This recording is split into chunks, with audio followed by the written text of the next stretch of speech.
भोग का खाना तैयार है।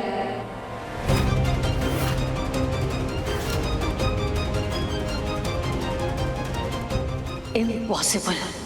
इतने कम टाइम में सरू ने अकेले भोग तैयार कैसे किया? मेरे को तो समझ में ही ना आ रहा है कि खाना जला तो जला कैसे। सिर्फ आधा घंटा ही बचा है, जल्दी जल्दी हाथ चलाना होगा, ज्यादा समय ना है हमारे पास। बेटी कुछ खाने को दे दे, भूख लगी है, दुआ लगेगी तुझे हमारी। माफ कीजिए लेकिन खाना तो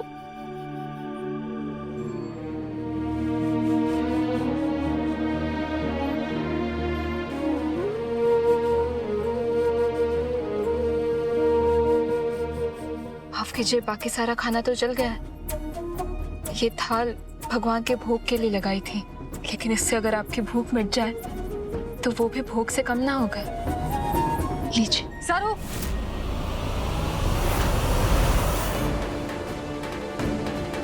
ये क्या कर रही हो? एक तो सारा खाना जला दिया, अब ये भोग की थाली भी दे रही हो। 20 मिनट में पूजा खत्म हो जाएगी। कैसे होगा सब कुछ? This is so embarrassing.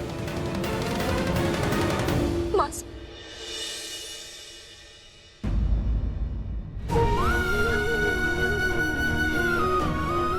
कुछ नहीं।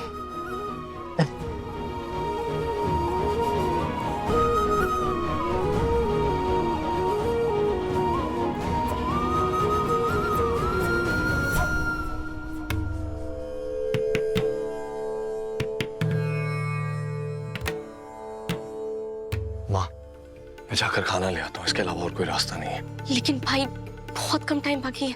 पंडित जी कथा खत्म करते ही भोग के लिए कहेंगे, तब तक तो बाहर से भी नहीं आ पाएगा खाना। अब बस एक ही काम हो सकता है, हमें पंडित जी के पांव पकड़ के उनसे माफी मांग लेनी चाहिए और मम्मी जी की इस पूजा को कैंसिल कर देना चाहिए। पंडितों को खाने के लिए वेट करवाना मतलब उनके अपमान करने के बराबर है। पुण्य की जगह पाप लगेगा। मैं बात करती हूँ पंडित जी से। आज जो हुआ बहुत गलत हुआ।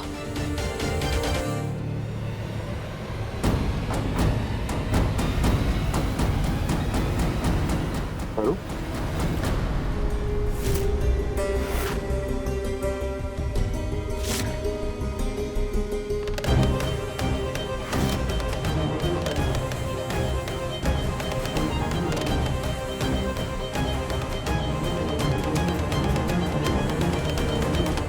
भोग का खाना तैयार है।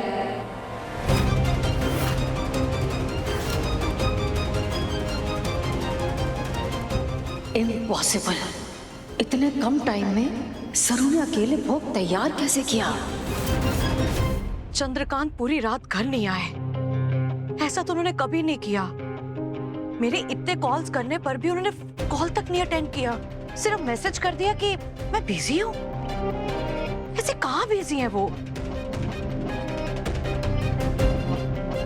मैं आपसे बात कर रही हूँ, मेरी बात सुन रहे हैं आप? मैं जानती हूँ कि चंद्रकांत मुझसे नाराज है, मगर ये सारी रात बाहर रहना और फोन कॉल्स नहीं अटेंड करना, मम्मा मुझे टेंशन हो रही है। चंद्रकांत को लेकर टेंशन मत लो उर्मिला। ये लो फ्रूट्स खाओ। टेंशन लेने से फेस पे झुर्रियां आ जाती है। मॉम आप ये क्या कह रही हैं? ओह, सुबह सुबह स्ट्रेस वाइब्स। क्या हो गया मॉम? चिल। जानना चाहते हो डैड कहाँ है? एनी तुम्हें पता है डैड कहाँ है? पता चल जाएगा। डैड अपनी कार लेके गए हैं, राइट? यस। उनकी कार उनके लैपटॉप एंड आईपैड से कनेक्टेड है।